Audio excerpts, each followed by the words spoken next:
In this video, we're going to go through an example of if we're given a mechanism, how can we find the rate law that corresponds to that mechanism? And I find the best way to do this is not just to try and explain it, but to look at a specific example. The example we're going to be looking at is an example from your textbook. The complex reaction is 2 molecules of ozone decomposing to form 3 molecules of O2. And so that is the complex reaction. The mechanism that's proposed is that there is some other molecule, we just call M, that comes in and hits the O3 molecule and splits it apart into O2 and O, and that can also go in the opposite direction.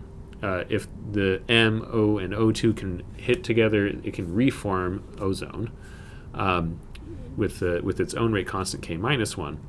And then the second step of the mechanism is that the oxygen atoms that are produced can react with an O3 molecule to form 2 O2, and that doesn't go in the reverse direction, which makes sense because if you have 2 O2 molecules colliding, they don't usually form O3 and O. So we need to make some sort of assumption to be able, and here, this is the question we're after. What is the rate, right? What is the rate of production of O3? Or, sorry, not production in this case. What is the rate at which O3 dissociates based on this mechanism? So what's that rate law look like depending on concentrations and rate constants of this mechanism? And we need to make some sort of assumption here, and the assumption we'll make is that that second step is fast, that once you form the O atoms, it is much faster for that reaction to proceed in the forward direction than the original reaction. Right, the O and O3 find each other quickly, and if they collide, this reaction is going to happen. It's very favorable. So what this means is that any intermediates that are present, in this case, the specific intermediate we're considering is DO, right? The steady state approximation is stating that we can make this assumption, that this derivative, DO dt, is approximately equal to 0. Okay, so how do we go about actually getting a rate law from this? Okay, so the first step is, well, we want to write out a equation for this, right? This is what we're going to solve for. So let's start there. I'll keep the mechanism up because we'll need that. And so first when you write, okay, what's DO3 dt? And the first thing to do with something like this is to look at, okay, how is O3 being destroyed? How is it being used up? And how is it being produced? And we need to include all those in our rate law here, in our DO3 dt. Okay, so we know O3 is being used up in the first step going in the forward direction. So we know that that's a negative, K1, and that'll depend on the concentration of M and the concentration of O3. Okay. What about the reverse reaction? Well, that produces O3, so that'll be a positive K minus 1, and now we have 3 concentrations that show up here. So we'll have our concentration of O2, our concentration of O, and our concentration of M. And in the second step, O3 is being used up to form O2, so that'll be negative as well, minus K2, and then we know we'll have concentration of O and concentration of O3. Okay, well, where do we go from here? Right, that's this. In some sense, we can say, oh, we're done, except for that this doesn't actually tell us a whole lot in terms of rate laws, because we like the rate law to be in terms of just the concentrations of our reactants, right? So the key here is that we want to, in particular, right, this O, we want to find an expression for it, and we'd like to plug that in. So to do that, we need to use the steady state approximation. So we know that this derivative is approximately equal to 0, but we need to know what it's equal to as well. And let me make sure you can see the mechanism. Okay, so we need to, just like we did for O3, right, what's producing O, what's using up O. So O is getting, the oxygen atoms are getting produced in the first reaction, so that's a positive K1 times M times O3. It's getting used up in the reverse reaction, so that'll be a negative K minus 1, O2 times O times M. And in the final reaction, it is getting used up as well. So we have minus K2 O times O3. You can see this is very similar to what we have for O3, except for our signs are reversed for the first two terms. Now, what we can do here is, now that we have something right equal to 0, we have this rate is equal to a specific value, approximately, we can solve for O. We want to solve for O. All right, so this is going to take some algebra to do this, but we can do it. So first step, we can move this term to the left-hand side of the equation because it doesn't involve any O's.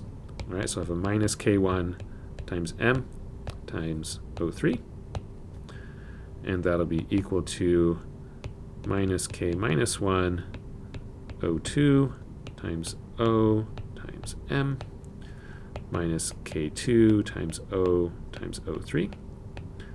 Next step is we want to factor out the O, right? So we want to solve for O. Okay, so we can factor out O on the left-hand side of the equation. And we'll get minus K minus 1 times O2 times M minus K2 times O3. Still equal to the same thing on the left-hand side of the equation. And now we need to divide by all of this.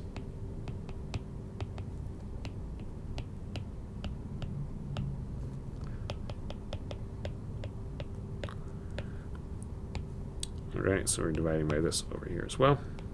K minus 1 O2 times M minus K2 times O3.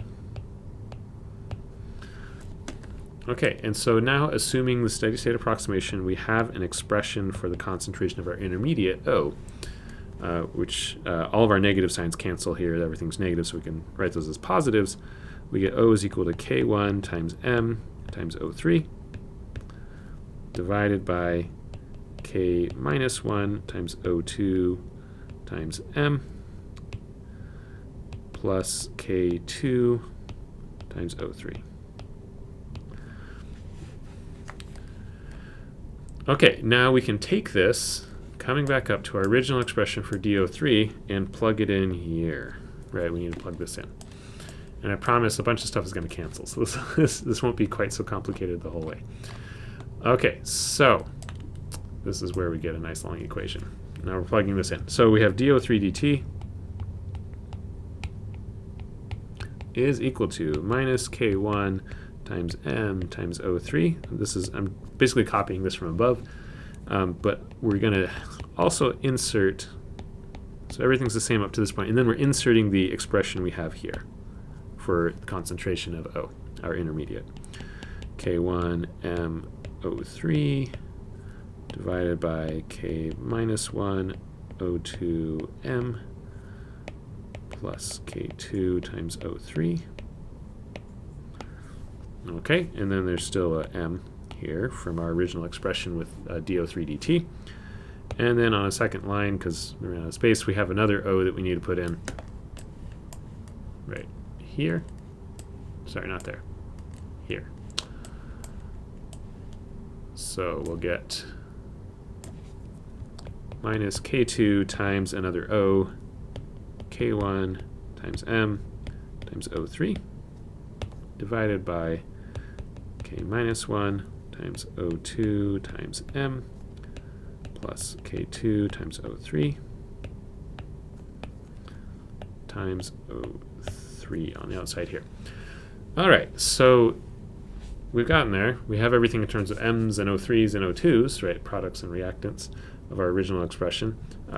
We'd like to get M's gone if we can, and we'll see what happens if we simplify this out. Okay, so let's do that. And one thing I'll say is M will not disappear. So this is a pretty long video. Sorry about that, but it's a process to do this, and I don't want to skip any steps because I know it can be easy to get lost in all this. Okay, so we'd like to simplify. So we have, I'm just looking at my notes, seeing the easiest way to do this.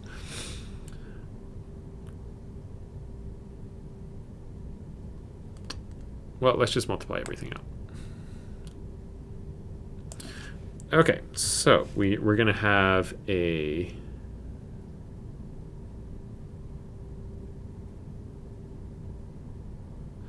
okay, that's what we need to do. We want to get everything in terms of a common denominator. So for the second and third term, term 2 and term 3 here, we already have this common denominator from our O expression. This expression here is our common denominator. And so we'd like to do the same for term 1 over here. So we're going to multiply term 1 by this common denominator. Divided by itself, right? So we're going to get minus k1 times m times O3 multiplied by this denominator, k minus 1 times O2 times m plus k2 times O3 divided by this same common denominator, k minus 1 times O2 times m plus k2 times O3. And I'm not going to write them out again, but we have the same terms that we have above. Okay, so now we need to, what we're going to do is look at just the numerators now. So this denominator is still going to be here at the end of this, but let's just look at all the terms that show up in the numerators. Okay, so first we have, for this term here, we're going to have a minus k1 times m times O3. Now let me simplify a little bit here just to make it, also so I don't mess up with my notes. So we're going to have all of this multiplying and then also here. So I'm just going to rewrite sort of the order. We'll have minus k1 times k minus 1 times m squared times O3 times O2, right? Then we'll also have a minus k1 k2 times m times O3 squared, because we have 2 of those. Then we will have from our term 2 and 3 above. So here we'll have k1 m squared O2 O3 k1, oh, there's a k minus 1 k1. Forgot there's another k. Whoop. K minus 1 k1. There we go. K minus 1 k1 m squared O3 O2. And I hope you make liberal use of the pause button to go around and make sure you understand what's going on here.